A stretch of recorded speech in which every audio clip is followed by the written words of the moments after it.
Lepo pozdravljeni na Mohorskih pogovorih, kjer se tokrat družimo o knjigi Helmuta Schmidta, Kar bi še rad povedal. Z nami so danes prevajalka knjige gospa Jelka Kadunc, avtor spremne besede, akademik dr. Jožef Muhovič in predsednik prve slovenske vlade v samostojni Sloveniji, gospod Lojze Peterle. Vsem prisrčen pozdrav. Za okvir povejmo, da je Helmut Schmidt umrl leta 2015. To svojo najbolj osebno knjigo pa je napisal leto dni pred svojo smrtjo pri 96 letih. Bil je marsikaj, v prvi vrsti politik. In politiki danes niso ravno na najboljšem glasu. Poleg tega je bil še levičar, kar v konzervativnem okolju spet ni najbolj priljubljena lastnost. Pa vendar smo vsi vpleteni v to knjigo pripravljali z veliko andohtjo, če uporabim to lepo slovensko besedo. Pa bom za začetek izvala vas, dr. Muhovič, kdo je bil Helmut Schmidt in zakaj si zasluži prevod svoje knjige v slovenščino in predvsem, zakaj jo Slovenci potrebujemo? To so samo težave. Hvala lepa za tole vprašanje. Pravzaprav je vprašanj več in vsako je težje odgovorljivo od tistega na začetku. Kdo je bil Helmut Schmidt? Zakaj je tale knjiga prava za Slovence? Mislim, da ni bolj prava za Slovence kot za druge narode. Mogoče edino s to razliko, da bi bila veliko boljša za slovenske politike kot za politike v kakšnih drugih državah. Ampak o tem malo kasneje. Meni je bilo v veliko čast, ne pa tudi v veselje na začetku, da me je gospa prevajalka za pisca spremne besede prosila še prej, preden je bil tale prevod končan.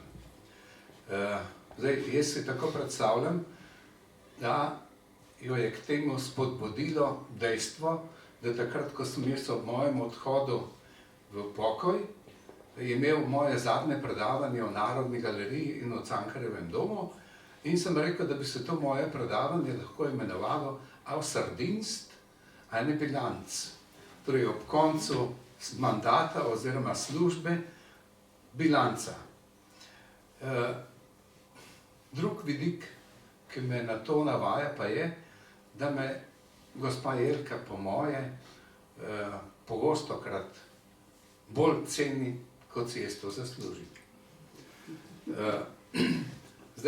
Knjiga, ki jo imamo pred seboj, je zelo majhna po obsegu in zelo velika po vsebini. V predgovoru sem napisal, da imamo pravzaprav dvoje vrst knjig. Knjige, ki jih beremo zato, da se poučimo o tej ali oni stvari, in knjige, v katerih se poučimo o razumevanju samega sebe in sveta. Tale Schmidtova knjiga seveda ima elemente prvega, poudarek ima pa prav na drugem. V resnici je to knjiga, ki nam pripoveduje o tem, kako se pravzaprav oblikuje operativa človeškega življenja zlasti v zapletenih situacijah življenja, in teh je prav zares veliko. Helmut Schmidt se je rodil v senci prve svetovne vojne, oblikoval se je v vihri druge in svoje najbolj vplivno politično življenje je odigral pod obnebjem tako imenovane hladne vojne in pri prvem in drugem valu širitve Evropske unije. Bil je vse sorte. Mislim, da že od mladih dni je bil strašno zvedav. Ena zelo zanimiva zgodba iz njegovega življenja je, da je na birmanski dan njegov stric Heinz temu majhnemu fantku prinesel za darilo knjigo Dnevnik cesarja Marka Aurelija, ki je tudi sama knjiga išla 400 let potem, ko je bila napisana. Ampak tale mladi fantek jo je začel prebirati in je v njej našel ena zadeva, ki je on potem rekel, umetnost notranje sproščenosti. Kaj pravzaprav to pomeni? Pravi, če nimaš te notranje sproščenosti, se v zapletenih, urgentnih situacijah razum ne more odločati. Tale umetnost notranje sproščenosti je temelj za racionalno odločanje. Pripoveduje tudi nekaj osebnih zgodb iz svojega življenja. Tale knjiga je pripoved o življenjskem toku človeka, ki pripoveduje zelo mnogo stvari. Recimo od tega dnevnika cesarja Marka Aurelija, preko njegovega gimnazijskega izobraževanja, preko vojaške službe.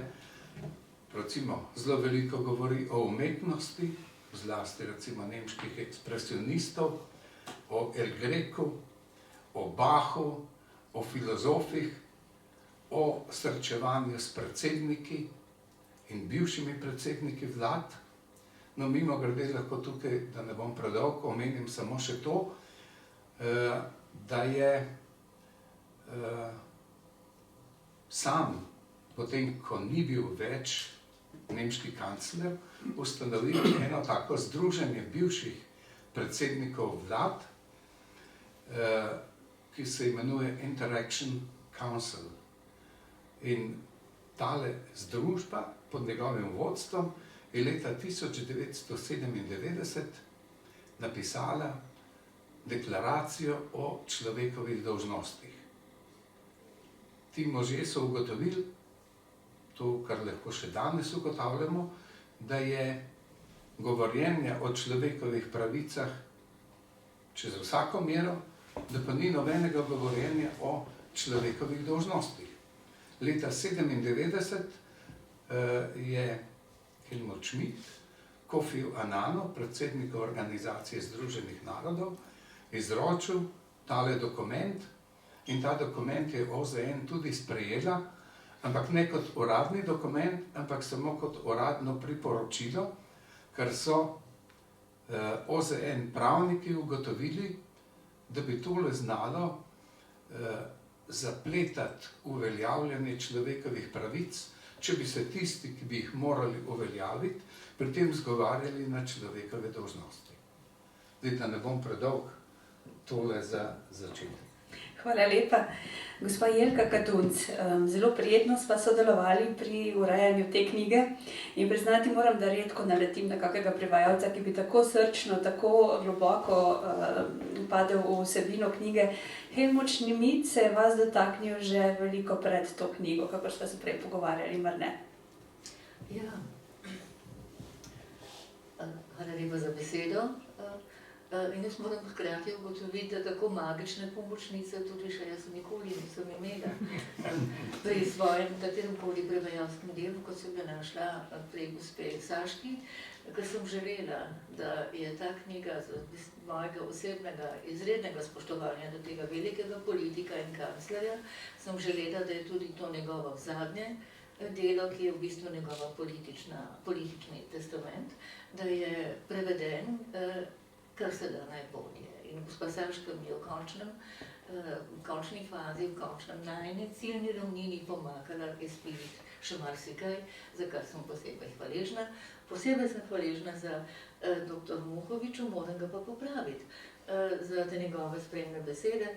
Gospod Muhovič, ga ne cenimo, morda ga cenimo premalo, ker on zna napisati tako strnjeno, tako lepo, zelo komplicirane zelo kompliciranem jeziku piše znanstvene prispevke, ampak druge stvari pa napišete v tako prelepem, strnjenem jeziku, da jo berem kot poezijo v prozi. In mislim, če bi gospod Schmidt bral to vašo spremno besedo, bi se zelo blago nasmehnil, bi bil zelo zadovoljen. Lepše ga ne bi mogel, zato sem vas tudi poprosila za ta vaš prispevek, ker ga lepše ne bi razumel nihče, bolje in bolje izrazil. Prvič, ker ste filozof in drugič, ker ste akademik kot slikar.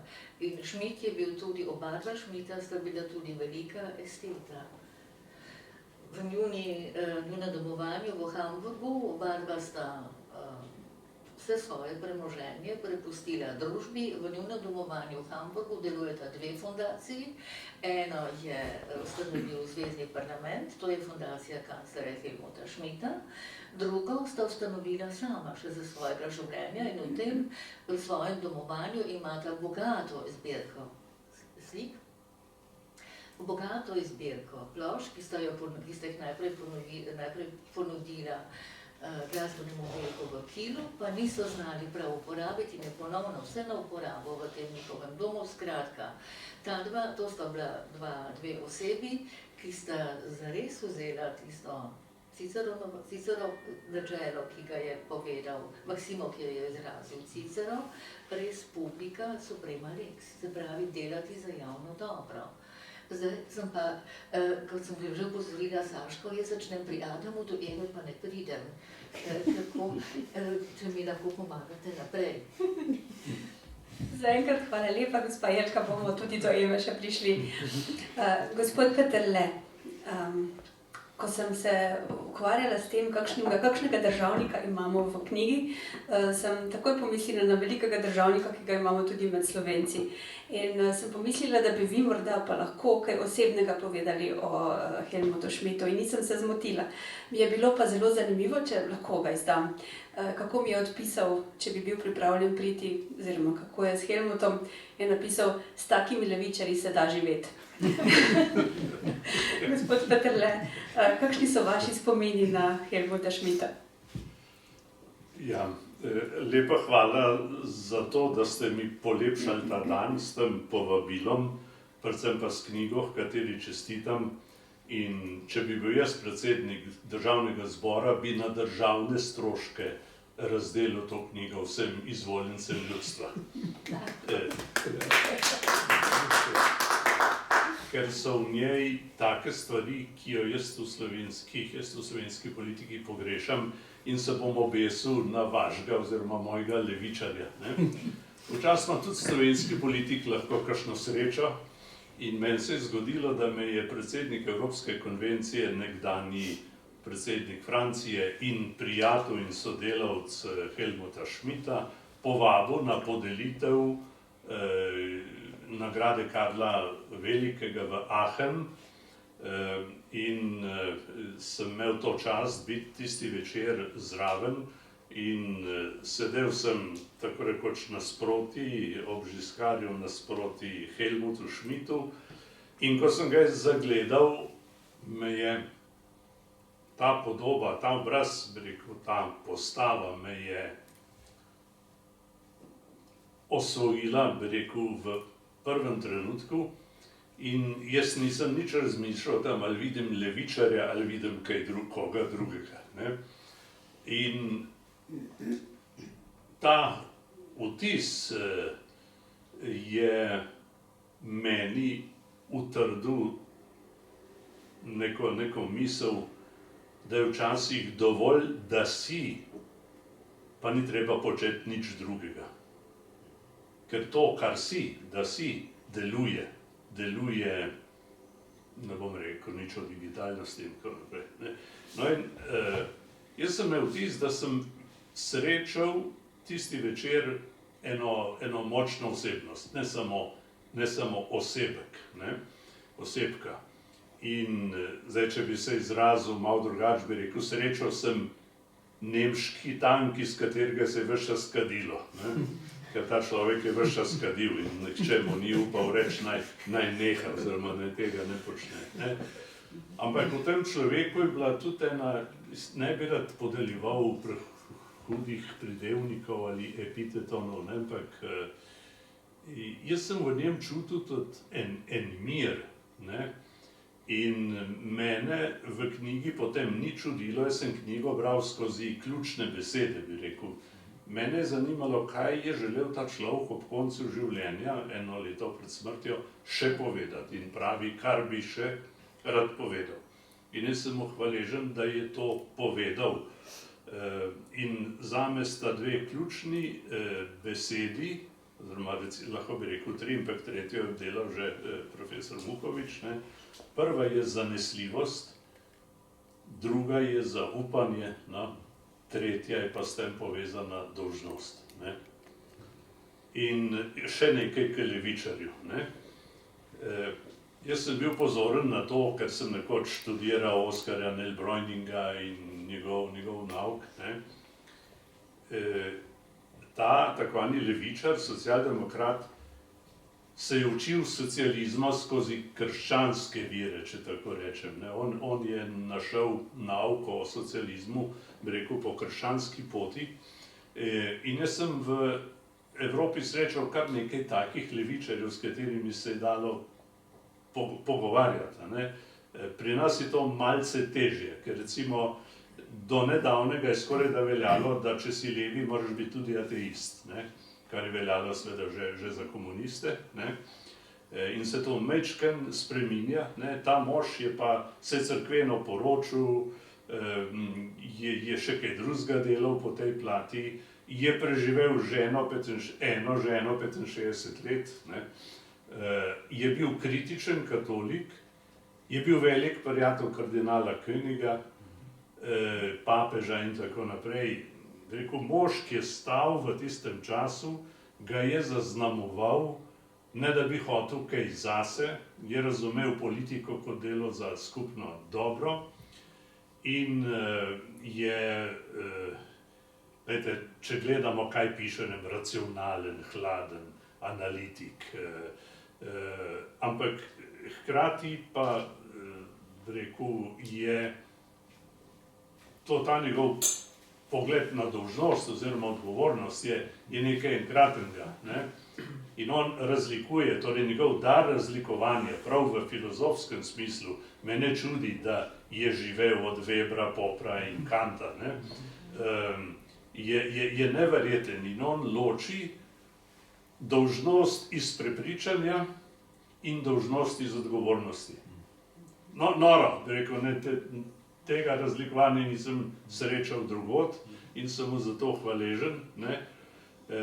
In iz vsega tega, če malce povzamem, bi rekel, da je v tej knjigi veliko modrosti. Je seveda veliko zadev, ki bi jih lahko njem povedal tudi, kaj je delal za Evropo, ampak toliko le, vendar ima informacijsko. On se je že s Karjem, s katerim sta bila skupaj, mislim, 7 ali 8 let predsednika obeh držav in sta utrjevala nemško-francosko os oziroma povezavo, sta bila prijatelja, tako da je šel protokol, kadar sta se srečala mimo, oziroma sta šla mimo protokola, sta si izkazovala več vljudnosti ali prijateljstva in tako naprej. In ona dva sta se zmenila, Helmut Schmidt in Giscard, za Evropsko monetarno unijo in za Evropski svet, se pravi to ključno inštitucijo, ki ima največjo politično besedo. In dovolite še, da se malo pohecam za finale. Moj prijatelj, nekdanji veleposlanik pri Svetem sedežu, dr. Rebernik, za katerega pa dovolite vendar eno informacijo, je bil eden od piscev tiste knjige Slovenija kam leta 1968, v kateri so pozvali na slovensko državo in napovedali tudi, da bo nastala čez 20 let. Franček Križnik je bil eden od teh, tudi eden je bil dr. Rebernik, pa še dva. In tam za 3 leta so se zmotili, da države našla. Jaz to povem zato, ker tega skoraj nihče ne ve, vemo samo za številko 57, ampak tudi prej so bili ljudje, ki so odpirali obzorja v tej smeri. In ta Helmut Schmidt ni dal skoraj nič na javno mnenje.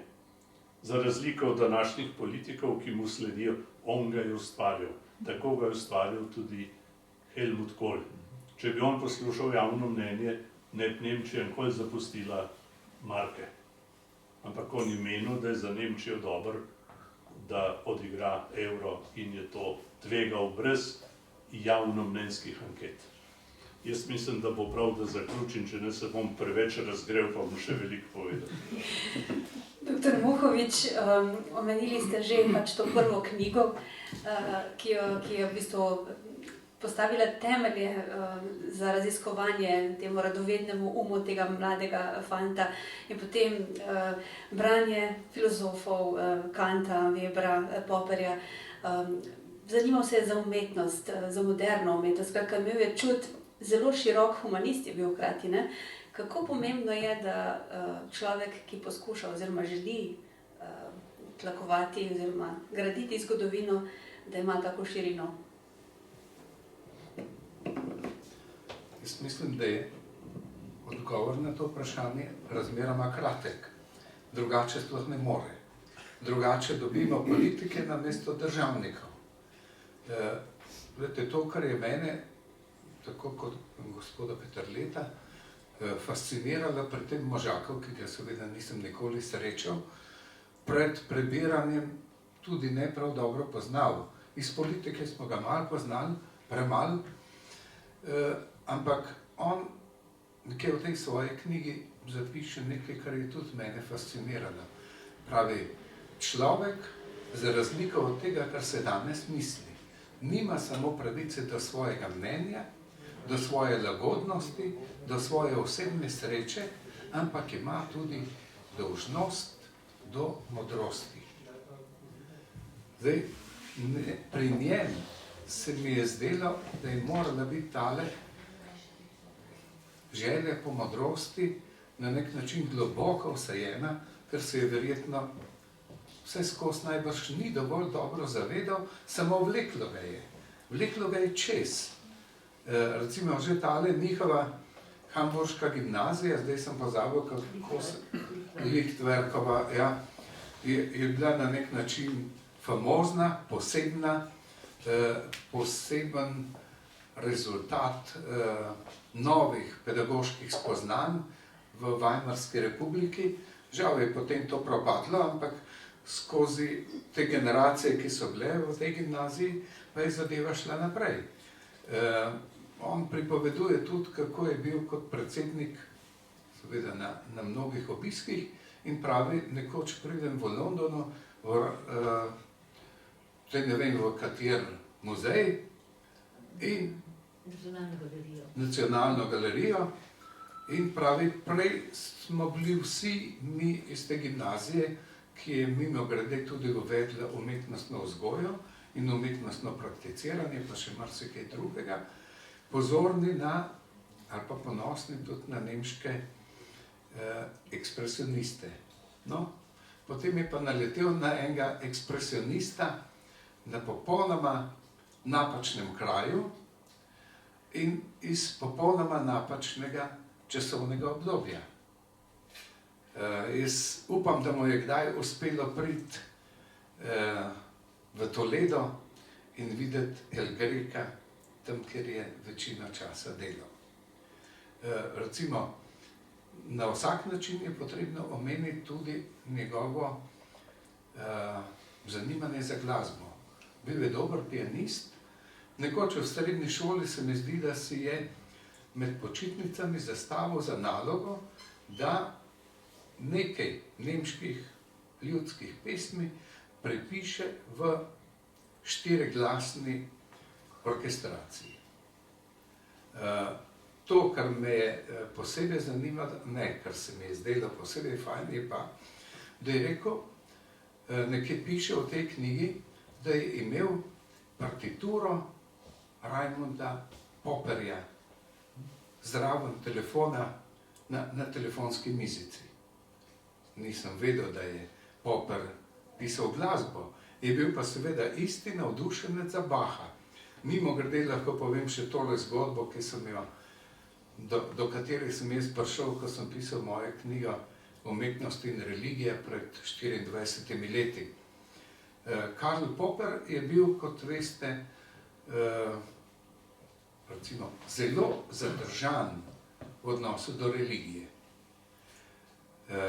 Ko je pa razvijal svojo teorijo umetnosti, se je pa jezil nad sodobnimi umetniki, torej tistimi, recimo po letu 1950, kako ne znajo več ceniti velikih del preteklosti, ki so jih ustvarili mojstri in so morda najvišji ustvarjalni dosežki človeštva. Po enem od predavanj, na katerem je razpredal tele misli, so ga vendarle poslušalci na koncu vprašali, ja pa katere umetnine pravzaprav mislite, ko govorite o tem, da jih mladi umetniki ne znajo več spoštovati. In odgovori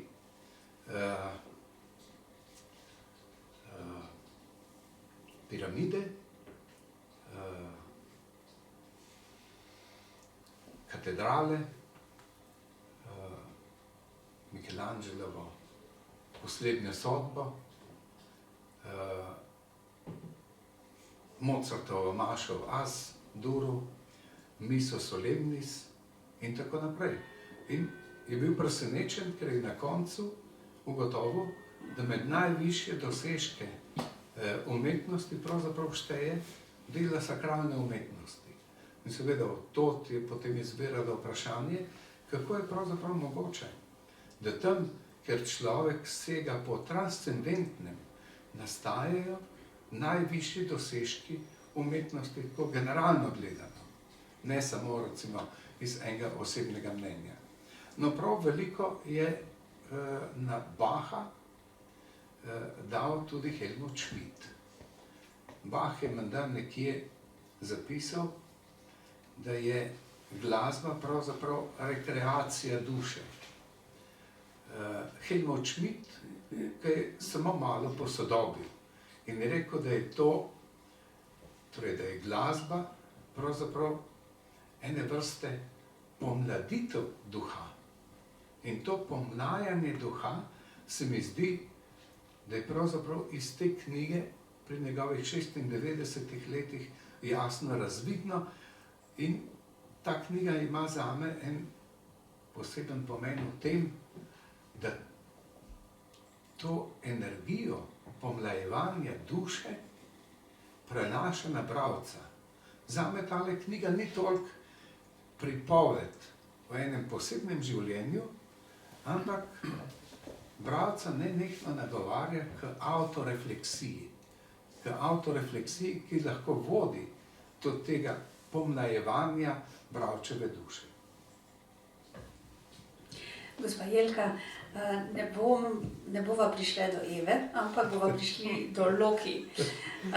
Namreč Loki je bila Helmutova sopotnica življenjska 68 let. Na koncu, kot smo ugotavljali, kot je sam napisal v knjigi, brez njega, brez nje bi ga bilo samo pol. Kakšna je bila vloga, kakšno bi bilo v bistvu, lahko gibamo, kakšno življenje bi živel Helmut brez svoje življenjske sopotnice?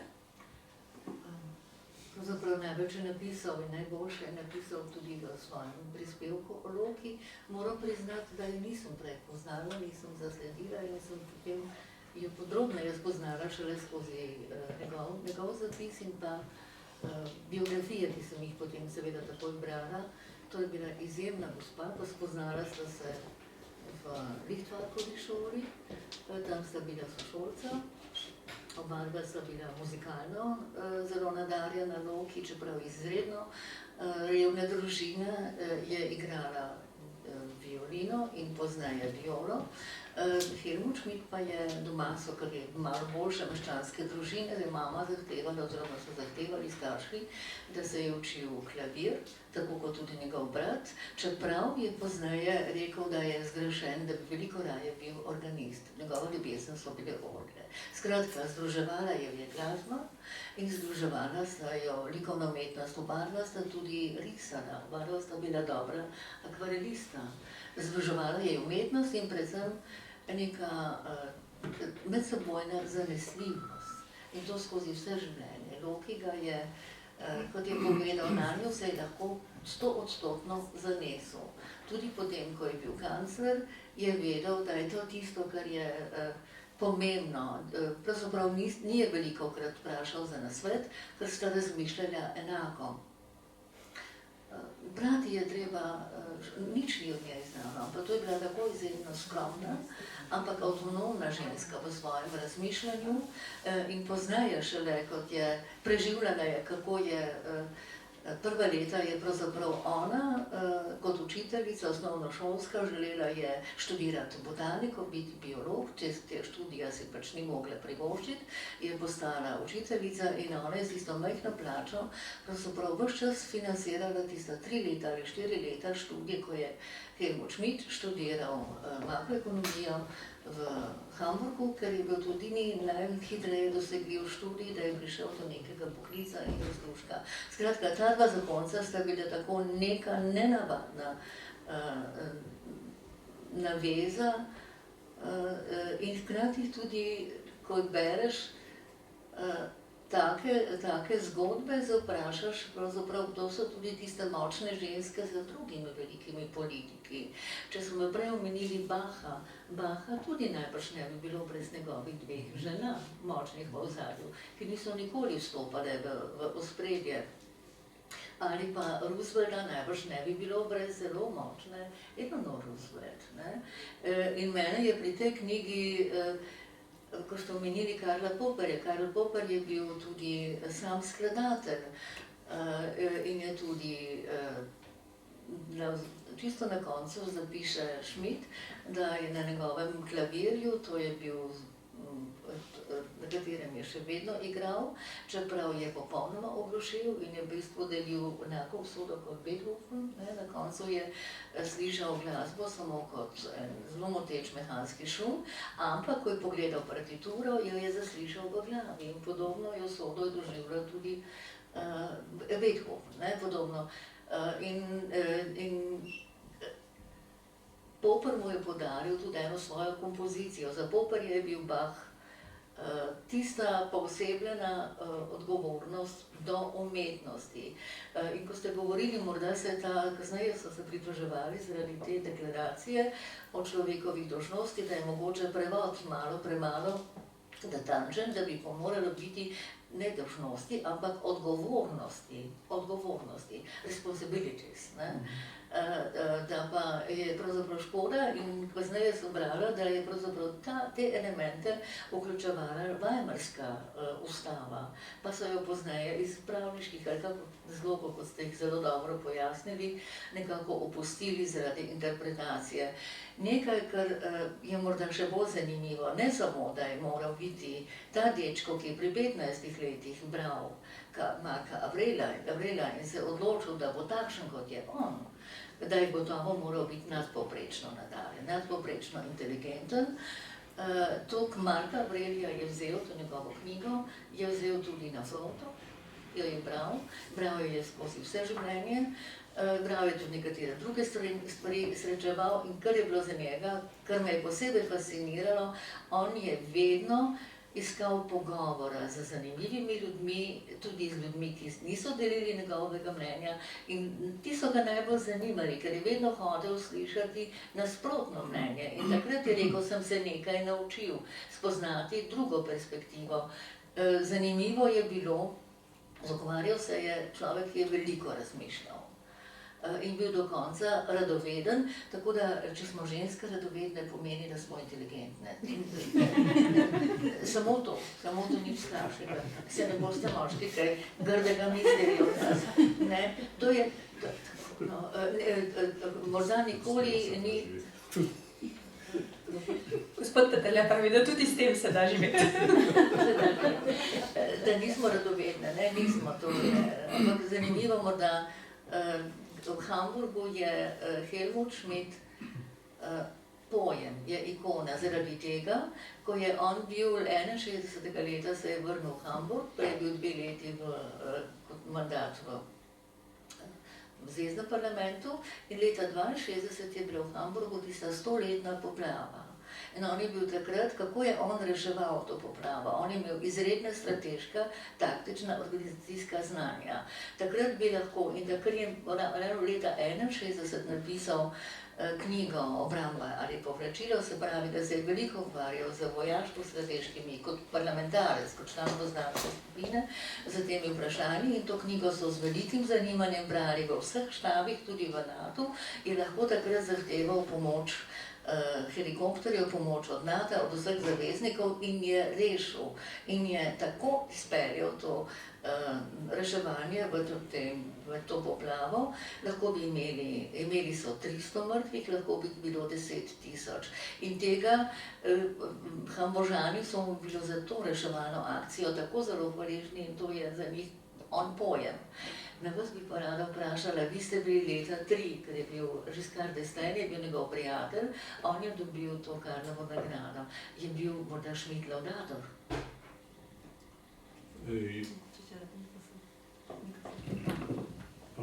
Ja.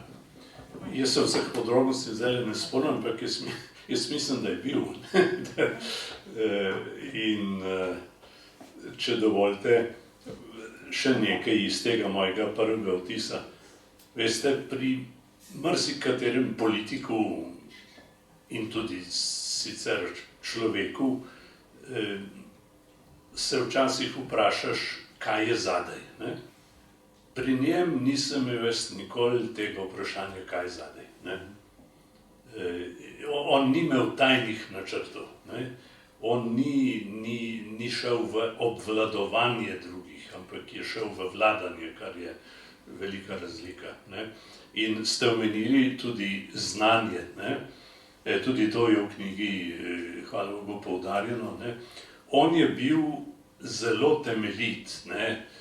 On je bil zelo, bi rekel, zelo natančno stvari preštudiral, ne?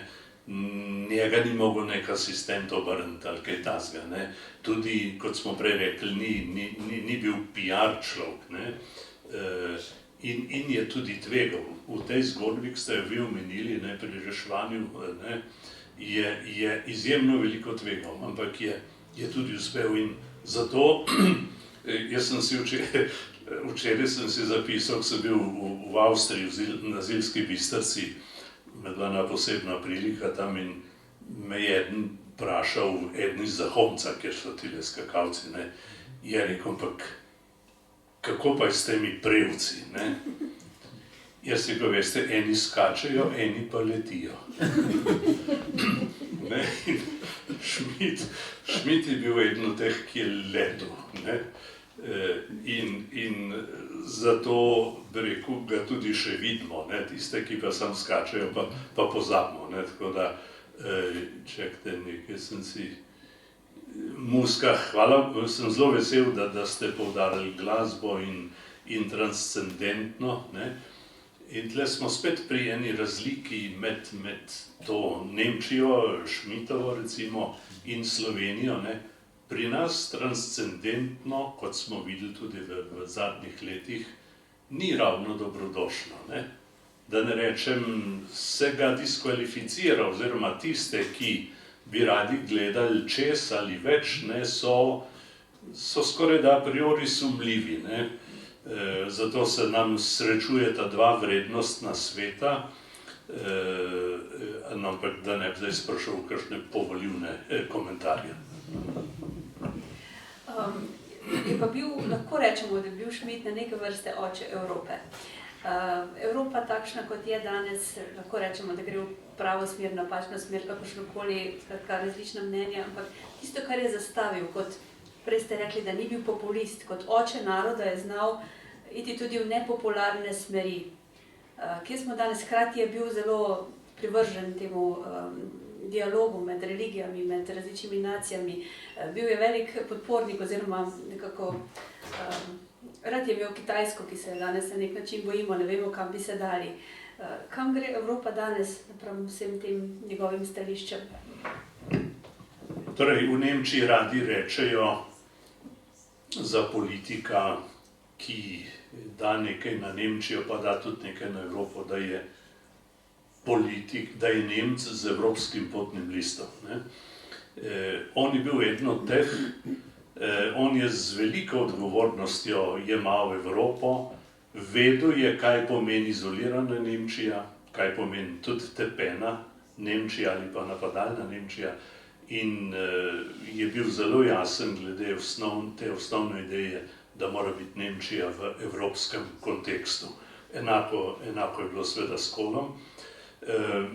Jaz bi rekel, da je način, kako je Kohl gledal na Evropo, čeprav pravim, se je bolj posvetil ali pa izrazito posvetil odnosu s Francijo, kar je bilo tudi zelo pomembno. Jaz take relacije danes ne vidim, ne? In če ta os ne deluje, še marsikaj drugega ne deluje, bi pa, če dovolite, rad omenil eno malo razliko med Schmidtom in Kohlom. Kohl mi je 3-krat rekel, kako je on ravnal, kad je dobil kakšno evropsko idejo. Je rekel, ko sem prišel na eno idejo, je rekel, sem jo najprej predebatiral z najmanjšo državo, takrat je bila to Luksemburg, danes je Malta. Je rekel, in če je bila ideja sprejemljiva za Luksemburg, sem mislil, da je mogoče še za kakšno večjo državo. To je bil Kohl, to se je pa tudi v nemški politiki malo zgubilo, če tako rečem. To so bili veliki ljudje, ki niso, rekel, živeli samo od kvantitativnih terminov. In tole, kar ste rekli o pomlajevanju, jaz tudi tole tiskovno jemljem za poživitveni odmerek, kakršne Slovenija potrebuje. Schmidt je ostal s tem, kar je povedal, rekel, popolnoma mlad. In s tem se da živeti naprej. In tisto, kar podpira rast, je seveda povezano zmeraj tudi z mladostjo. Doktor Muhovič, kako pa vi gledate na ta semena, ki jih je zasejal Schmidt, kaj danes iz tega raste? Ja, mislim, da so tale semena pravzaprav nekaj najbolj dragocenega, kar je v tej knjigi. Imajo pa eno dobro lastnost. Ta semena padajo v srca. To pomeni, da, recimo, jaz sem tole knjigo bral seveda najprej z radovednostjo o tem, kaj vse je tale gospod v ciljni ravnini življenja povedal o svojih izkušnjah, ni šparal besed, ni se izogibal zlasti težkih stvari, ampak najbolj me je pa fasciniralo to, da nenehno nagovarja tebe, bralca. Vsi pridemo v situacije, v katerih bi rabili to umetnost notranje sproščenosti, da bi se lahko racionalno odločili. Ker tisti, ki te sproščenosti pravzaprav nima, se ne more racionalno odločati. In tega iracionalizma je v današnjem času toliko, da bi se morali učiti racionalnega delovanja. Jaz se spomnim enega utrinka iz te knjige, ne bom znal povedati vseh imen, ampak Schmidt opisuje, kako se je takrat, ko so eno nemško letalo ugrabili teroristi v Eritreji. Pravi, se sprehajam in kadim v moji nemški rezidenci ob enih zvečer in pokličem enega prijatelja in rekel, vse je bilo na meni, kaj bom pravzaprav napravil.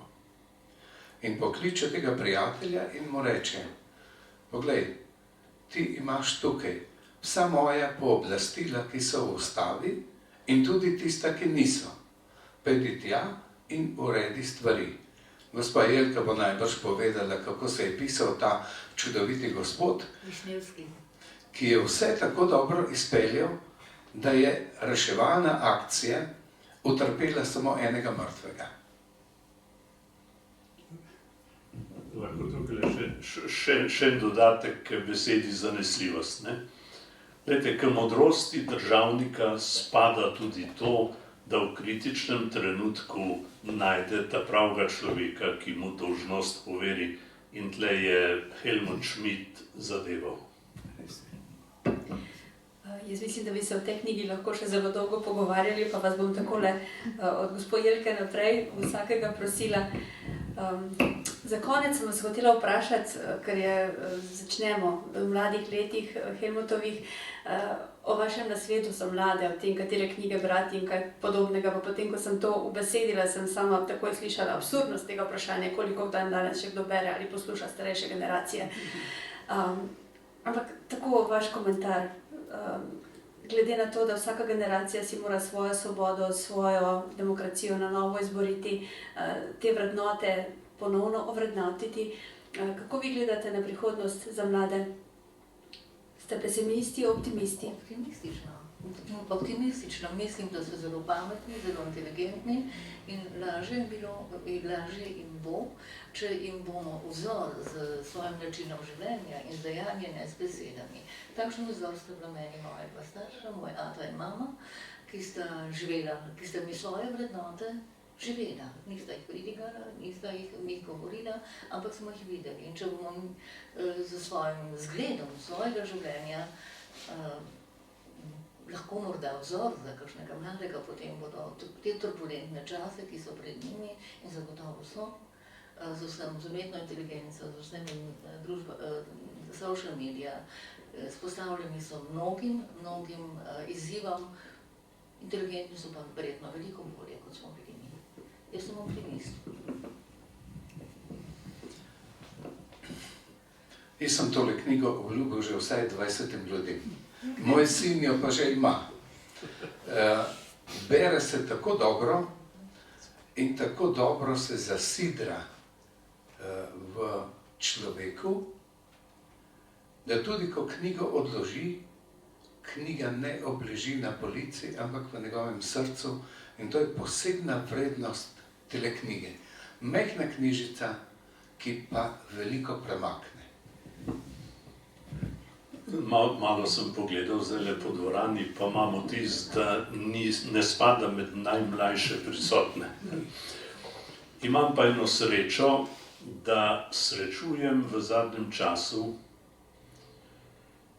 mlade ljudi, ki jim ni vseeno, mislim na takele študentke, študente, tamle okrog 25, 23, 25 let in tako naprej, od katerih sem slišal stavek, ki sem si ga prav nekam na debelo zapisal.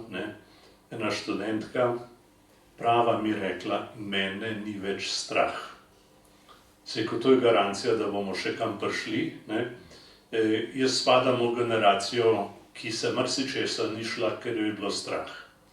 Kot je bilo strah naših staršev. Potem smo dobili generacijo, ki je rekla, pozabimo preteklost, pustimo preteklost, to ni naša zadeva.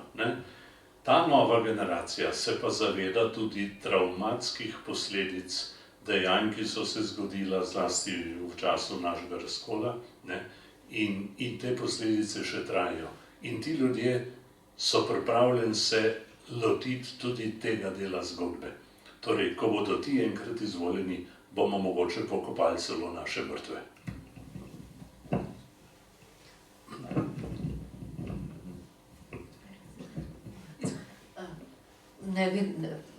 Želela bi pravzaprav samo nekaj tehničnega povedati. Če pogledate, Schmidt je začel pravzaprav pisati knjige šele po letu 1983, potem, ko je prenehal svojo politično funkcijo in je bil v raznih funkcijah potem pri založniški hiši in tedniku Die Zeit. Napisal je preko 30 knjig, nekatere zelo, zelo obsežne. Mi, če pogledate Kopis, mi imamo samo nekaj knjig v nemškem jeziku, na nekaterih knjižnicah, zelo malo, nobenega slovenskega prevoda.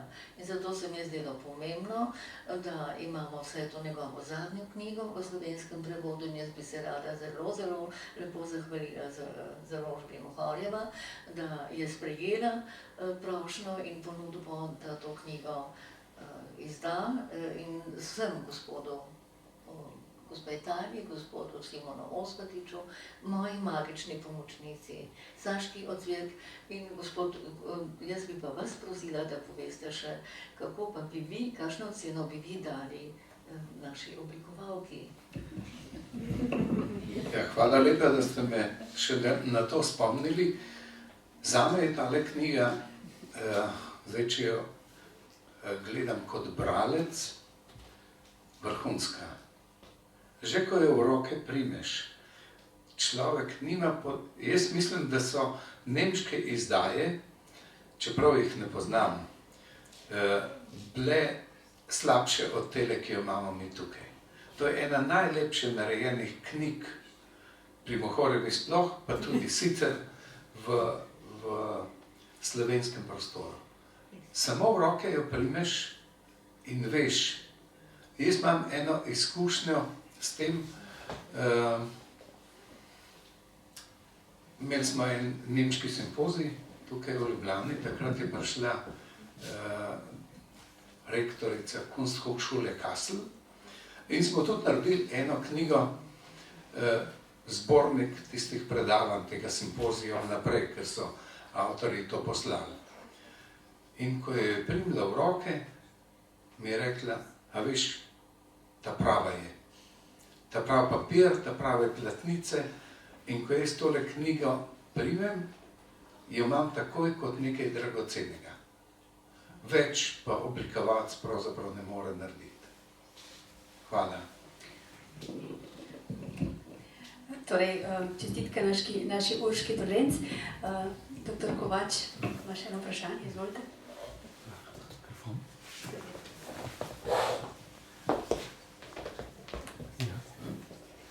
Bom zelo kratek.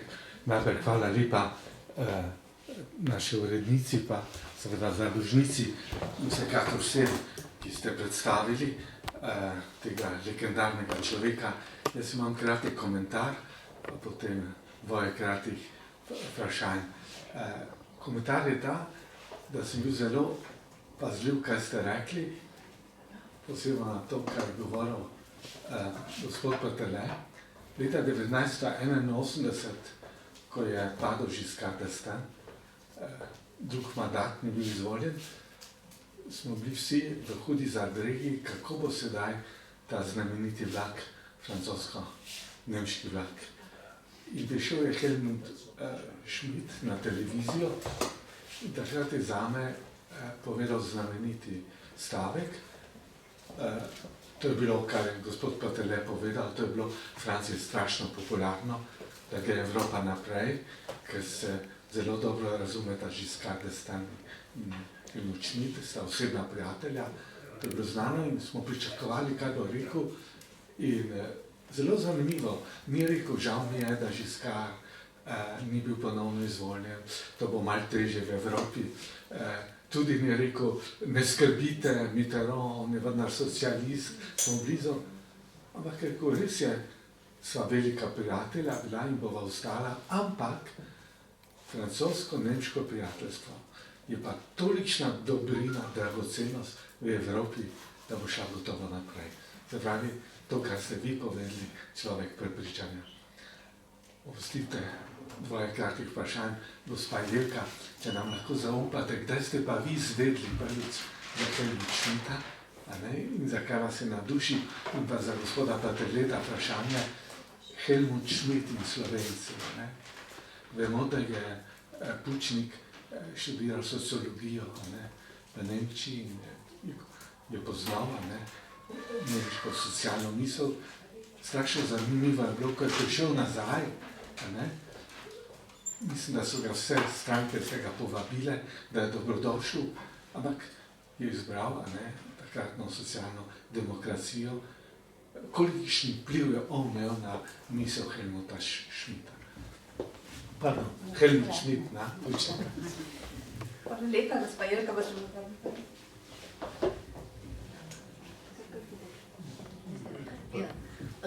Pravzaprav, ker sem po študiju germanist oziroma nacist, sem vedno tudi zaradi tega, da sem bila v stiku z živim jezikom, pa tudi sicer me je zanimalo spremljanje, kaj se dogaja v nemško govorečih državah v Evropi. In prvo, kar me je izredno impresioniralo, prvi spomin, je Schmidt, njegov nastop, njegovo obvladovanje te nemške jeseni, kot se reče, v letu 70, tam okrog 75 do 77 ob ugrabitvi in potem Landshut tega letala in dogodkih v Mogadišu. In takrat njegovi govori v parlamentu, to, kar smo pač lahko videli na naši televiziji ali na ORF, kar je bilo povedano, me je ta njegov nastop me je že takrat zelo fasciniral. In naslednje, ko je bila komemoracija, se živo spomnim za Hans Martinom Schleierjem, ki so ga potem po uspeli rešitvi teh ugrabljenih potnikov v Mogadišu, ki so ga potem RAF teroristi ubili in posledica je bila poznaje tudi samomor teh druge generacije RAF-ovcev v Stuttgart-Stammheim.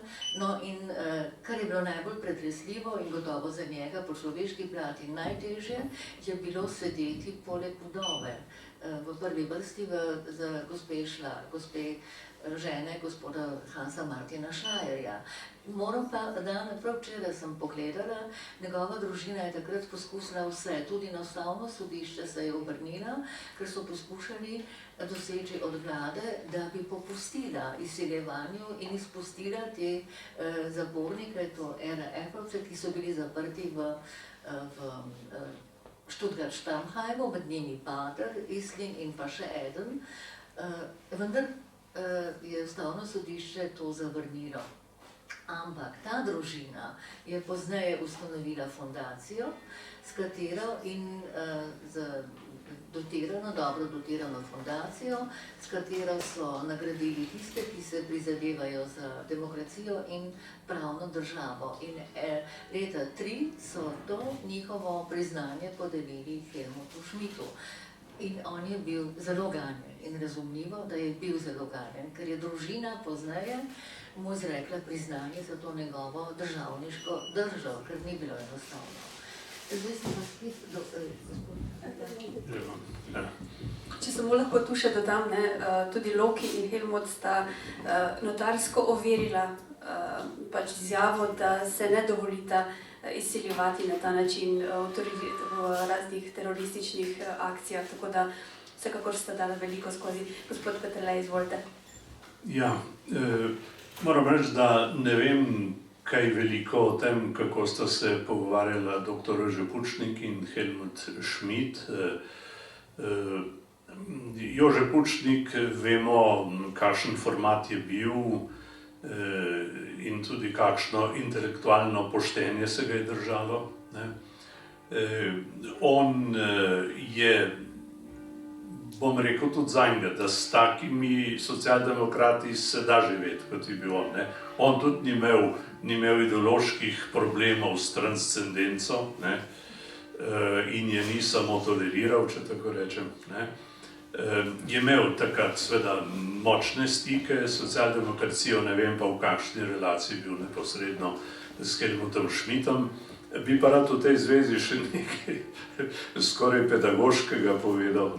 Jaz sem bil v Evropskem parlamentu vodja tako molivne skupine, ki se je dobivala enkrat na teden iz vseh strank, so bili ljudje, in v njej je bil tudi organizator 500-letnice protestantizma, ki se je rodil v vzhodni Nemčiji in je bil socialdemokrat.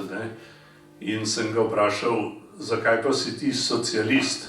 Je rekel, zato, ker nisem komunist. Torej, sem si zapomnil